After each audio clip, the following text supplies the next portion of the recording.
Oh, welcome back, all my hobby people. You can see I've got another crawler project sitting here, and the crew is just not that thrilled about it. They're tired of me dragging this junk home. But so this is an SCX10 too, and I picked it up on trade on Facebook. Facebook's a great place to find RC trucks. You can go on these groups, even if you don't have money. If you got something to trade, you can trade all over the place. I ended up trading my SR10 for it. And this is an SCX10 originally. Now it's just kind of a Frankenstein. And it has a nice hard body on it. Came with some like factory glue-on wheels and some shocks, some extra parts I can use somewhere. And for some odd reason, a Traxxas Stinger 20-turn motor. So I'll use that in one of my buggy builds probably. And it came with another entire transmission, and I'm pretty sure this is an Injora transmission, but it's the all metal case, all metal gears, all ready to go. And it even came with the pinion and the screws that haven't even been cut loose out of the bag yet. Well, what I ended up doing is I had that Team Associated SR10, and I put it up on there for sale, and had this guy contact me with this crawler, wanting to know if I was interested in it, and well, it's a crawler, so yeah, I'm going to be interested.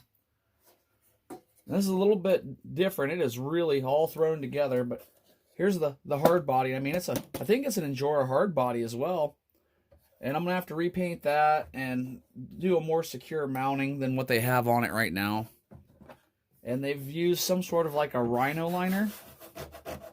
I'm gonna have to do something about that. Whatever paint job I end up putting on it, it's probably gonna be a weathered, beat up paint job anyway, because I don't really know how to recover from the rhino liner and make it a smooth, clean paint job again. Well, here's where we get into some cool stuff though. Now this is going to need a lot of work.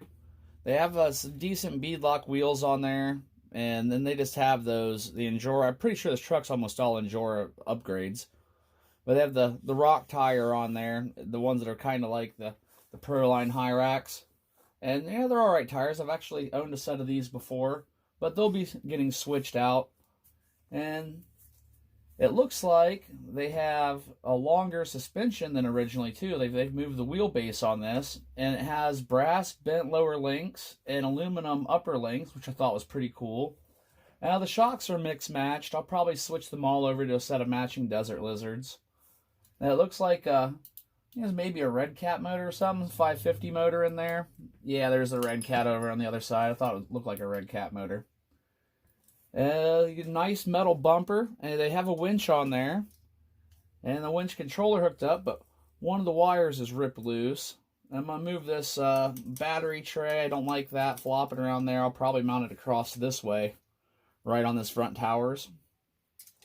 And this does already have another one of the metal Injora transmissions already in it. Doesn't have the cover on it, but I can steal the cover off the other one. Got a Tactics radio system. And it looks like one of those Dynamite ESCs that came in like your Vitaros. And here's the part I really like. It's got metal axles, front and back. And they look like a pretty beefy setup.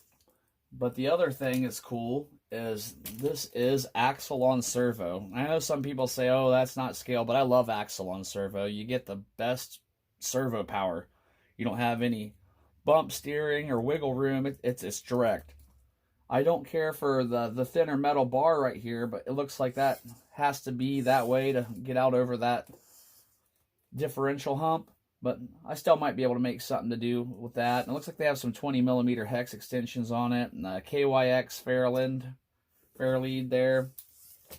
I think the best thing I can do is start tearing into this, start tearing it apart, see what's there, moving stuff around, and just getting to work on it. So let's see how far we make it in this video if you want to hang out for that. Getting it all torn apart, and surprise, tires are full of water. Guess I better get some paper towels out, tearing these things apart. Getting it tore down, a lot to go through. Alright, turns out they were just plastic bead locks. So I'm probably going to end up throwing, I've got my landmines over there I'm going to throw on it. And when I say these were full of water, You ready?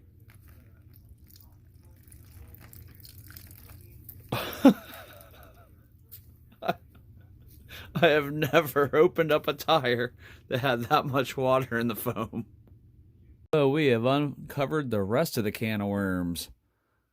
I opened up the differentials because I thought, I better check those. I've gotten into the habit of doing that, especially on used stuff. And there was a tiny bit of grease in the back, not much. The front, on the other hand, is completely, see if I can get the light to shine in there the right way, but see, it's completely bone dry in there. On the front, you can see it's completely bone dry. So, good thing I checked those. Once I checked those, I thought, I should probably check the transmission too. And once again, I am glad I did. I'm sure you can see how rusty that is. There's no grease in there whatsoever. It seems to all flow nicely, so that's good. I just think I need to re-grease it, clean it, re-grease it, and put it back together. It was a little bit hard to get. This axle shaft was pretty stuck on there. It's got some pretty good grooves cut in this shaft, so I'm going to grind that down a little bit too. Let's get this stuff re-greased and put back together with a new motor, because the old motor's pretty rusty and worn out looking anyway. I got plenty of them laying around, so I'll probably just throw the one out of the Ecto in there.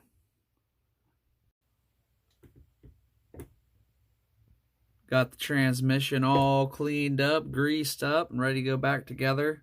With all my crawlers, I use Lucas marine grease, and I just pack it in there. I pack it in the differentials, transmissions, everything. It's worked great for me. So I've got the drivetrain all hooked back up. It's working good, but then I ran into the next trial. So these steering knuckles, they have this little brass retainer, and it sits through from the inside, like so. And then when you tighten down your screw, that sticks up just enough so it allows that to turn inside of that sleeve. Well, that's all fine and good on the top. They came out just fine. But the bottom one seized in place on both sides. What I ended up having to do is drill them out and grind away the cap on the other end, because, it was really adhered in there, corroded in place pretty good.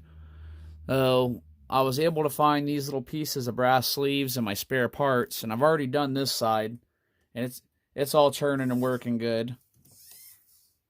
So I'm going to do the same thing to this side and hook it back up. And what I did is I put this brass sleeve through on the bottom. And you can see that's a little bit longer on both sides. There we go. What I ended up doing is I'll put a screw through there and then use a washer on the end of the screw so it keeps that from sliding out. Alright, all the steering's back together. I had to grind the servo arm just a tiny bit right here on this corner too, because it was rubbing on the differential previously, but I fixed that. I think I need to go down and tighten up these servo screws, but I've put the 13-turn 550 5-slot motor out of the Ecto in there, along with the speed controller. That hooked up. See, the steering works great now, really responsive. And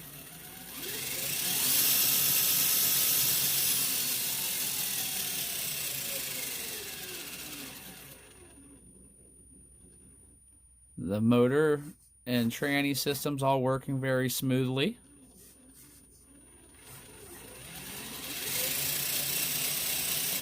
So I think this is about where we're going to call it quits for this video. I know it's getting on to be pretty long, but we've made it this far. The next thing I'm going to do is I'm going to mess around with the shocks, work on getting more of the hardware switched out. I've been switching out all the rusty stuff for stainless steel and just cleaning up everything.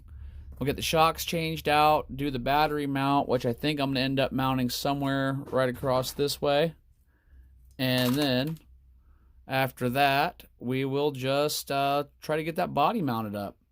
But thanks for hanging out with me and checking out the first part of this rebuild of the Crazy Franken Cherokee. And I will catch you on the next one. Have a good one, everybody.